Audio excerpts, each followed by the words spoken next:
Again, welcome to today's Energy Subcommittee hearing examining the Department of Energy's Office of Fossil Energy. Today, we will hear from the Department on the research, development, demonstration, and commercialization activities in the Office of Fossil Energy and the impact DOE's fossil energy programs have on the energy market and the U.S. economy. Fossil fuels are America's dominant energy source and provide over 80% of energy around the world. The International Energy Agency estimates that even if the aggressive regulations required to meet the Paris Climate Agreement are implemented, fossil fuels will still account for over 40% of global energy use in the year 2050. With those statistics in mind, DOE should prioritize the type of early-stage research in fossil energy that will lead to next-generation technology to access our natural resources, move fossil fuels safely to consumers, and then use those fuels more efficiently in our cars and in our power plants. Through the national labs, the Department should take the lead on fossil energy technology innovation, conducting the foundational research that allows the private sector to commercialize groundbreaking technology. Unfortunately, that is not the type of budget proposal we're discussing today. In the DOE fiscal year 2017 budget request, it is clear that fossil energy innovation is not the priority for the Obama administration.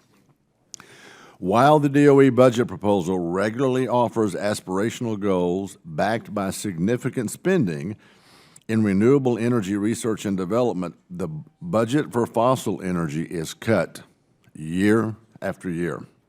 This year is no exception, with a $32 million cut to fossil energy R&D.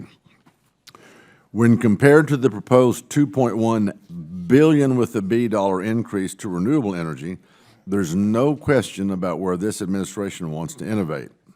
And what's worse, instead of research designed to increase fossil energy production through innovation or cut the cost of electricity from fossil fuels with new technology, the budget proposal for fossil energy is singularly focused on emissions management, or, quote, impact mitigation, end quote, as the budget describes it. Simply put, the vast majority of DOE fossil energy research and development programs have been reduced to managing emissions to comply with EPA regulations.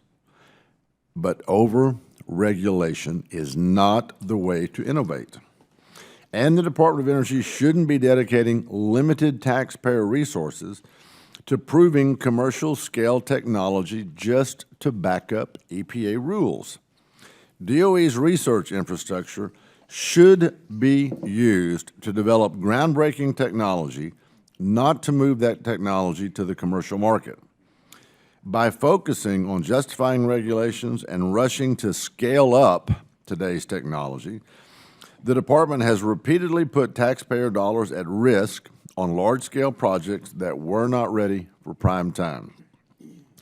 Even the few successful projects that make it into operation, one in my district, like the Air Products and Chemicals Carbon Capture Sequestration Storage Demonstration Project, are often completed at a great cost to the American taxpayer. DOE does not have adequate expertise or capacity to successfully manage commercial-scale projects. So instead, the Department should be focusing limited federal dollars on the fundamental research to lay the foundation for the next technological breakthrough. The Department of Energy has made significant contributions to fossil energy production in the past by funding early-stage research and allowing the private sector to then make that technology work in the energy market. DOE research conducted by the national labs helped develop the technology of hydraulic fracturing that led to the shale revolution.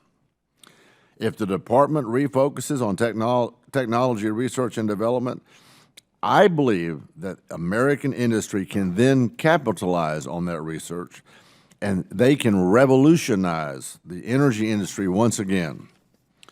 But that won't happen if DOE's limited resources remain stovepiped Pun intended. Did you like that pun? I love everything. Oh, all right. And focused on regulatory compliance. I want to thank Assistant Secretary Chris Smith for testifying here today, and I look forward to a review of the budget proposal and a discussion about DOE priorities and research goals for fossil energy. By funding early-stage research and development, the Department of Energy could build a foundation for the private sector to bring innovative new fossil energy technologies to market and help grow the American economy, and I would add even help with those emissions. With that, I want to yield to the ranking member for his opening statement.